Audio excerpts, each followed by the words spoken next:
Alright, so guys, this is it. Pokemon Home is out. We've been waiting for forever. We've been waiting for so long for it to come out. It is finally here. So guys, remember, it is out on both mobile and the Switch, and it is currently out on both.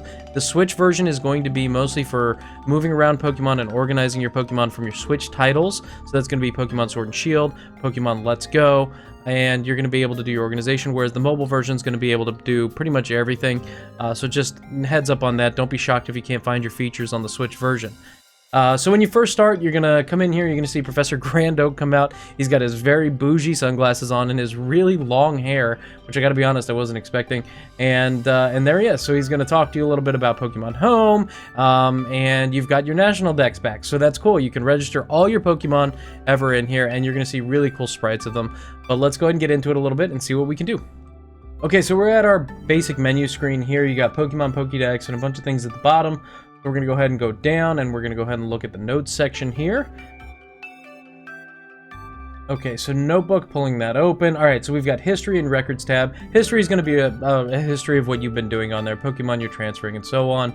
Records is going to show the things that you've done, Pokemon deposited, withdrawn, total points earned, and so on. Pretty standard stuff, but kind of cool to know, so that is there. And then if you go over, you've got move. This is where you're going to be moving your Pokemon from Pokemon Bank to home. If you don't have Bank, don't click on this. You're going to go into a screen. It's going to be a 3-minute countdown. You're not going to be able to do anything. Even if you restart the app, it'll bring you right back. So just save yourself the time if you don't have to do that. If you do, definitely make sure you transfer all your Pokemon over. So that's pretty much that. And then moving over to points, I haven't done anything with this yet, but this is going to allow you to fiddle with your battle points, your battle challenge. So you'll be able to move your BP around a little bit. So if you can see, we connect to the game, and then you come in here, and you've got your BP points. You can move it up and down and do everything you want to do and wiggle it all around. You're good to go. So that's your BP point thing there. And then over in the options, obviously, this is going to be your basic option settings, your music volume, your sound effect volume, change languages. You're going to see your support ID, your current plan, and all that kind of good stuff. So that's pretty standardized as well. It's nothing too crazy. So let's go ahead and move on up and go into looking at moving Pokemon. And so we're going to go ahead and select our Pokemon Sword version, and we're going to get down to it. Alright, so now we're going to get into the meat and bones of this whole thing, and it's really going to be, especially for the Switch, really going to be just moving Pokemon and box organization. So once you've got your game selected, you can come in here and you can start moving stuff around. Now, you'll notice the top of the screen, you're going to see the ZL and the ZR, and that's just going to allow you to rotate between the different options that you can do for selecting Pokemon, whether it's your multi-select or your single select and so on. So you can just toggle those back and forth till you get what you want. We are going to do multi-select. We're going to select the whole line here. And then we can just L and R until we find a box that we want to. So this is going to be for organization and whatnot. And then same thing, we're going to go over to the sword side, select this line item here, go back over to the home side, L and R until we find the box that we want to put these in, drop them down. Now we're good to go. Now we're going to put them back because we want these on sword. But that's pretty much it. It's very simple, very easy, nothing too convoluted or crazy. You will notice these icons here. These are your party icons. These are Pokemon that are in the party. We've seen this before, but just to remind you guys, you're not going to be able to move these over to home if they're in your party. So you'd have to unparty them first. And the same thing when we talk about box moving, it would be the same thing. If you have a Pokemon that's in the box that is in your party, you wouldn't be able to do it either. Another thing we need to talk about when it comes to moving Pokemon and transferring Pokemon, you're going to see a lot of Pokemon from like Let's Go and whatnot that have these red no-no signs on them. That means they're not able to move over to Sword and Shield. They're just not in the Dex, they're not in the game. You can't do that right now. So maybe as they're released later, maybe you'll be able to, but right now you cannot. You'll also see that little triangle caution sign on the Porygon. That means that there's an ability or move that is not in the game in Pokemon Sword and Shield, and therefore, when they come over, they will not have that ability if it'll let you move them at all. So just an FYI on that, guys. When you do move a Pokemon over that says you can, you're going to see this little question mark thing come up. I haven't had an issue with this yet. All of mine have actually shown up in the game, and it's a thing. But I think this is a way for Game Freak just to protect themselves if it's a hacked Pokemon, or if it's a Pokemon that's, you know, got moves on it that it shouldn't have, or whatever it is. But so far, I haven't had an issue with it. I haven't seen any Pokemon of mine that haven't been able to come over in the transfer. So good to go on that. So don't be too worried about it.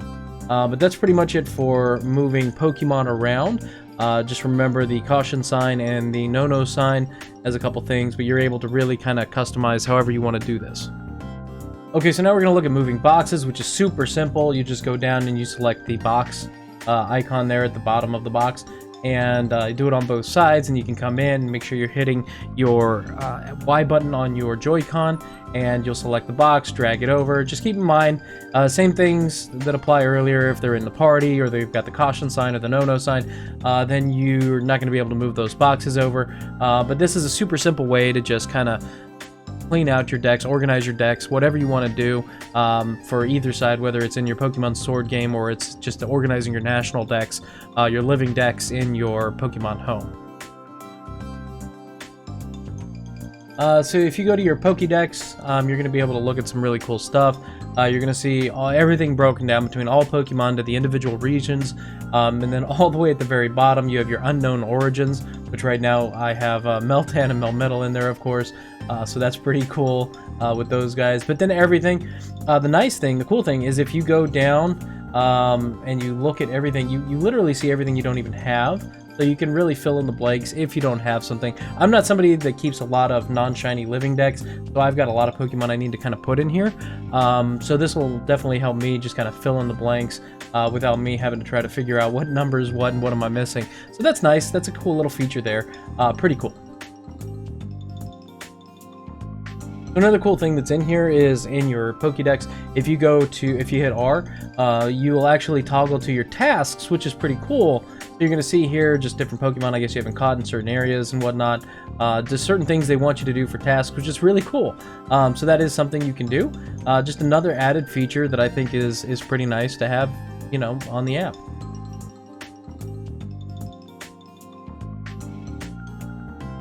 So guys, that's going to be it for the Switch version of Home. Remember, the mobile version does have a lot more things to it with your GTS and whatnot, so there's a lot more features you can use on there. Just on a side note, with GTS, I recommend you search for what you want, and if it's not there, if people are asking ridiculous, crazy things like a Melmetal for more Pico, then just put your own thing up and somebody will trade it with you. I've already had like 6 or 7 successful trades without even trying. So that's what I would say. But guys, I hope this was helpful for you.